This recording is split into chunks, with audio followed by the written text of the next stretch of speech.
Our last presenter today is Mr. Jeffrey Cole.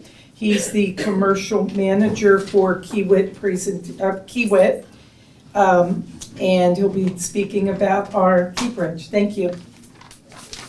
Welcome. Thank you.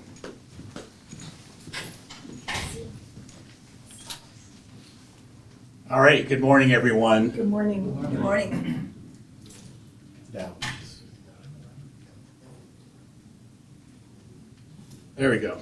Hi, I'm Jeff Cole. Good morning. With me today, I've got a couple of colleagues. John Stevenson, who introduced himself earlier, is our procurement manager. I got Tommy Adeleke, who's our DBE compliance specialist, and then Jarrell Worthy, who's DBE outreach specialist. So I'm here this morning to talk about the Key Bridge and give everybody an update on what's going on. A lot of exciting things going on with the Key Bridge, and things are happening pretty fast. Just wanted to start out with a quick overview of the Kiewit company. We were founded in 1884, so Kiewit's been around a long time, and it is one of the largest contractors in North America. In fact, for transportation, in 2024, we were the largest transportation contractor. We were also the #1 in domestic heavy civil as a contractor. We have a core values in our people: integrity, the excellence of our work, and stewardship. We have offices throughout North America, and then just our history in the Baltimore area. We've been here in Baltimore area for over 50 years. Right now, we've got several major projects ongoing besides just the Key Bridge. We've got the Frederick Douglass Tunnel Package A project. We're also working at the Ellicott City the tunnel, and we're at the University of Maryland on their Next Gen project. But prior to that, we've been here since the Fort McHenry Tunnel days, and doing a lot of work for the Washington Area Metro Association, WMATA, on various platform improvement projects in the Yellow Line Tunnel. We were supporting the Arlington Memorial Bridge and some restoration work for that bridge, and we've been working on the Chesapeake Bay bridges.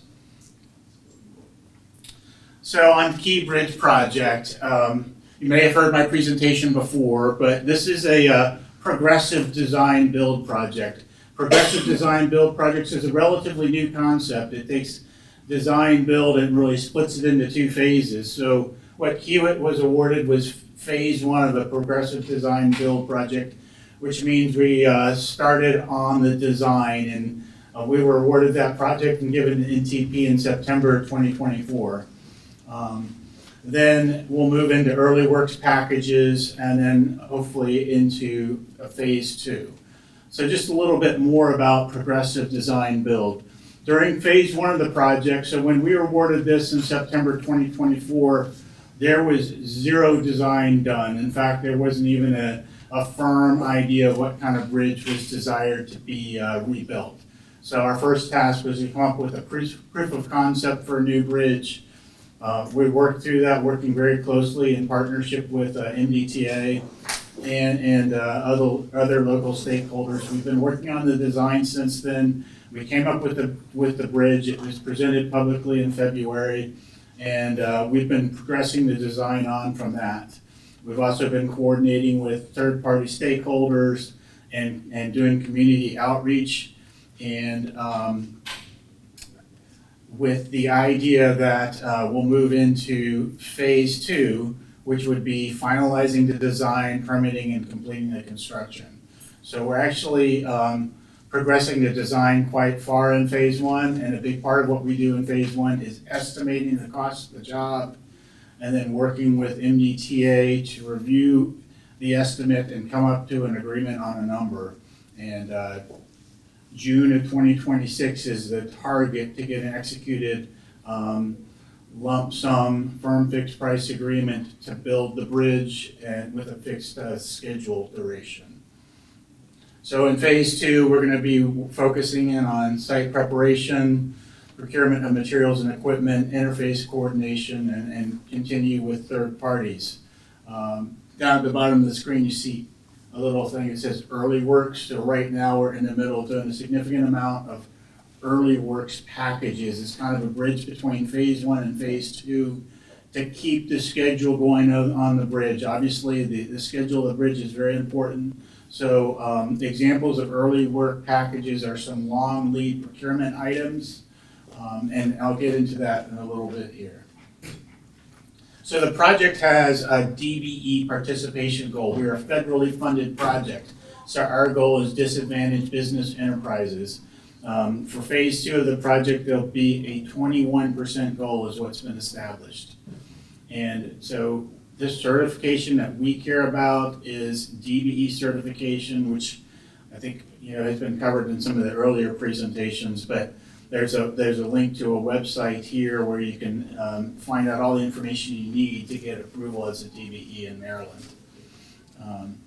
It's important that not only are you certified as a DBE, but the work that you're performing, you have the right NICS code, the commodity code needed to align with the scope that you're going to perform. So just updating you a little bit on the bridge. So as I said, we did come up with the design for the bridge, comparing the old bridge to the new one. So previously, the bridge was a steel arc continuous truss bridge. The one that we're designing and planning to build is a cable stayed bridge. So you look at the width between the pylons, which is the distance. I think a couple of key points here is, so you're going from the clearance between the pylons from 1,209 feet to 1,600 feet. So there's greater distance for that shipping traffic. And also, I think another key thing to look at is that horizontal distance of vertical clearance from the bottom part of the bridge to the top of the water. We're going from, let's see, 185 feet vertical clearance to 230 foot vertical clearance. So again, keeping in mind the incident that occurred in March of 2024 and keeping some of those design elements in mind. Some other, just an overview of what's been going on. So we started work in September 2024. We developed a proof of concept design, and we've been progressing that design and hope to be finished the design at least at the 70% level, enough to produce an estimate by the Q4 of this year. And then we'll be commencing the production of an estimate in the early part of 2026 and working with MDTA to agree the cost. Now, I mentioned early work packages. Everything with the EW means it's an early work package. We're trying to keep things moving besides just designing the bridge. What's happening right now is a test pile procurement and installation. So this is doing some test pile work that will get lateral and axial load testing on it, just to confirm some of our design assumptions and parameters. And this week, the pile is arriving here. It was fabricated in Houston. It's arriving to the job site, and we hope to be doing the test pile installation work starting next week. So there's a lot of activity. Demolition, so that work had started in early August. We're out there demolishing remnants of the existing bridge. That work is underway. Pile template, which is a fabrication item needed to drive the pile. And we're also, a major procurement effort that we've been awarded the work for is to procure the production pile, or at least some of the production pile. Again, we have a critical path schedule, and it's to meet the scheduled requirements that we're doing some of these early work packages. Trestle procurement and installation. We've been given a package to start procuring materials for a trestle. So our intention is to build a trestle to help facilitate the construction of the bridge. And so we've already got the package to procure items for that trestle. The next step will be an early work package to start installing the trestle. And then we're really not going to get into the major bridge construction into the middle of 2026 when the phase 2 effort really starts. This is, again, a repeat of where we've been. It's the middle of 2026, spring of 2026, when we're hoping to get what's called a binding price proposal agreed with MDTA, and that would get a full, then it becomes more like a traditional design build project, where you have a fixed cost and schedule to complete the work. And then again, I think I mentioned most of these early work packages already in that previous slide. So procurement update, current bids and opportunities. Again, we're moving from completing phase 1 into phase 2. Now, part of producing that binding price proposal and agreeing the cost will be going out for solicitations on a significant amount of work, so that we have subcontractor pricing and quotes to support the cost estimate we develop for the project. In addition, a lot of these early work packages require a significant amount of work, and we're going out with active solicitations and bid packages for the early works work that we're doing. So as I mentioned, we're preparing cost estimates for phase 2, and we'll be going out with 70% design to support the bidding associated with phase 2. And then we're issuing bid packages for our early works. Just an example on many of the recent bid opportunities that we've done for the early works that I've already mentioned. These are already closed, but they've been out there. I'll reiterate, and I'll cover this again more, but make sure you've clicked that QR code and signed up to our website so you can see the procurement opportunities that are going out there. This is just an example of some that have already closed. We've got a significant amount of procurement opportunities. I'm not going to read through all of these, but almost all of the ones I'm displaying right now is for early work packages that will be fairly near term that we're going to start. So these are a group of packages that will be issued in Q4 2025. And we keep this list updated on our website. Further opportunities for Q1 2026. More opportunities for 2026. Now, I just want to cover when we select subs to perform work on our project, we use what's called a best value solicitation. We're not just going to pick the lowest bidder, but we're going to do a holistic approach and look at a number of factors, price being one of them, but we're going to consider that you've got the experience to perform the work, that you're going to meet our safety requirements. We have very rigorous, we're very passionate about safety. We want everyone to go home at the end of the day in the same way they came to work. So safety is a passion, and your safety record is going to be important. Do you have the capacity to perform the work that was in the RFP? And some proven track record of doing other similar work, having the right certifications and licenses, insurance and bonding requirements that need to be met. These are all different aspects that we're going to look at when we're evaluating a bid. Will the liquidated damages vary depending on the scope of work? Yes, if they're even applicable at all, it would be associated with the scope of work that we're assigned, and potentially flow down requirements, and it would definitely vary if applicable. Jeff, may I have a question, please? You're going to subcontract all of those opportunities individually? Yes, I've got a slide on that to explain a little bit more. Okay, great, thank you. So just accessing our procurement and solicitation process,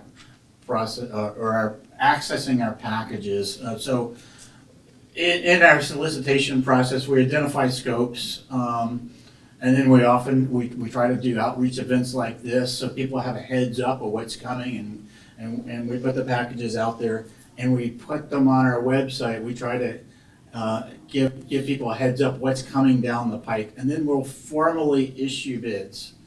And we have all these different notification methods. So one of them is you've signed on to our website, you've ask to be identified to get the bid packages. If you've done that, you'll start getting bid packages. You also, we use a system called B2G now, and if you're an MDOT certified DBE and you have a NICS code that applies to a bid package, you'll automatically get a copy of that bid package. So you may have received something from us already, even though you didn't sign up to our website, but we just have all of these opportunities to make sure that our solicitations go out pretty broadly to the community, and we get a good outreach to everybody who wants to bid, has the opportunity to bid. That's our goal, is to really be transparent about the opportunities and give you that opportunity to bid. So you're going to receive an invitation to bid. You're going to prepare your packages and proposals, and then you submit them to Kiewit. Now, like I mentioned earlier, we've gone through a lot of work already, just some lessons learned and things to keep in mind. A lot of bid packages going out there. If you start calling us, or sending us emails, asking us questions that's already in our solicitation and answered for you, it just wastes a lot of time. So I really encourage you to fully read our solicitation before you submit a question to us, just so that it just is going to help with our workload. The other thing is submitting your bids on time. We have a deadline for the submission, and I can tell you, based on our previous experience, a lot of people will call up the day before a bid's due, can I have an extension? Or even the day after it's already done, can I still submit a package? Well, if we take your proposal after that due date, then it's not fair to those who submitted on time and to our requirements. So I just urge you, please read our solicitations. If you got questions or think and extensions warranted, let us know, and then we can, well in advance, so we can give everybody the opportunity to have an extension on that bid. So just some lessons learned on some of the work that we've solicited to date. We'll notify the subs and suppliers who are selected, and then we'll go through a contract award process. Again, I think I mentioned this earlier, we're targeting firms with the NICS code that are in the certified DBE database, and we're issuing the invitations and communications between our building connected system. And we're updating information on our website on a regular basis, so you got to look for announcements on that website.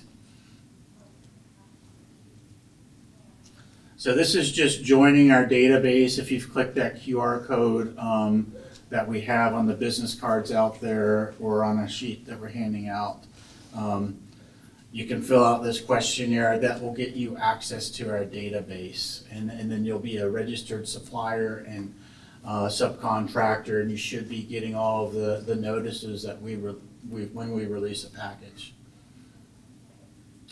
Again, this is accessing your bidding interest, where you can view the list of current solicitations, and you can pick those that you might be interested in bidding on. So resources and assistance. I had introduced Tommy earlier.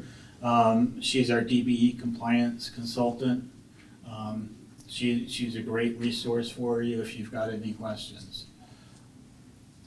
We also have a link on our website with a whole host of potential DBE assistance that you can click on there, and it's got a lot of good hyperlinks to other resources that you can refer to.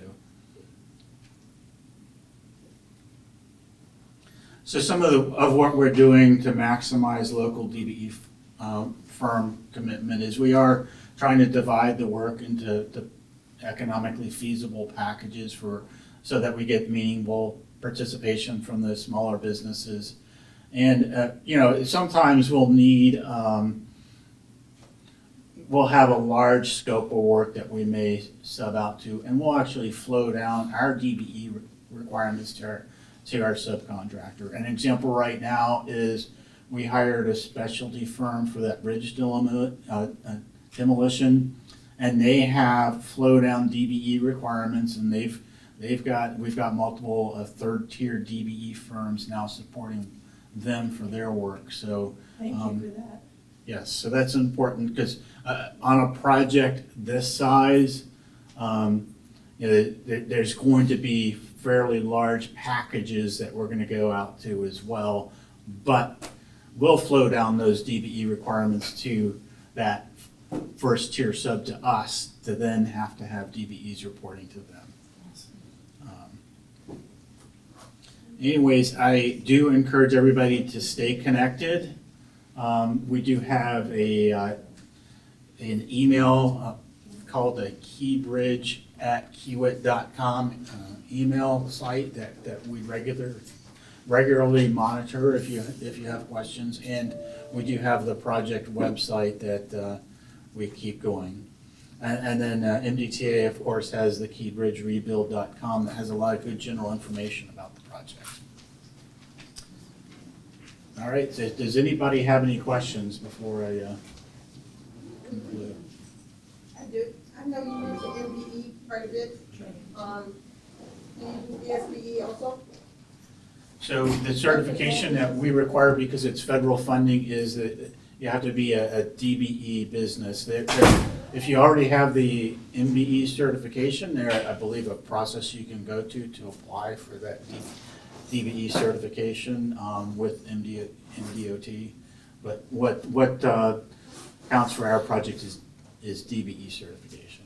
What I asked you was, veteran also, veteran small business enterprise, besides MBE or DBE. Small business enterprise. Veteran. Veterans, I mean, we'll certainly consider veterans and small businesses on bids. They just won't count towards our DBE goal. Okay. We certainly don't preclude, we're not precluding anyone from bidding on our project. Yes, ma'am. Thank you. In the same token, does 8A, SBA 8A count? What's the, So you don't consider SBA 8A? no, not for our goal. That's for our contract with MDTA. We're DBE certification. Can you get DBE certified still with USDOT, because they're shutting that whole system down? I would go directly to the Office of Minority Enterprises with MDOT to apply for your certification. I think that was on an earlier presentation, exactly where to go. So MDOT's still doing DBE certification? Yes, they are, as far as I'm, Yes, we they know. are. Okay. And they're actually, don't give me the line, but there's been a new a new office at secretary level, at the governor's level. And forgive me, but I can't, it's very, very new. Yes, This steps yes. in the law. So Mhm. MDOT certification is now part of this new secretary level office for the governor. So I have a question then, so if you're MBE or WBE certified with MDOT, are you automatically DBE certified now? No. Okay. Yeah, still, No. You still have to reapply. yes. Different certification requirements, but, in most cases, if you have one, most likely, You get the other. yeah. But they're still physically located in this building. Mhm. If you guys have, well, obviously there's emails and phone numbers, but they're still physically located for now. When is that transferring over to the other entity? Is that GOSPA?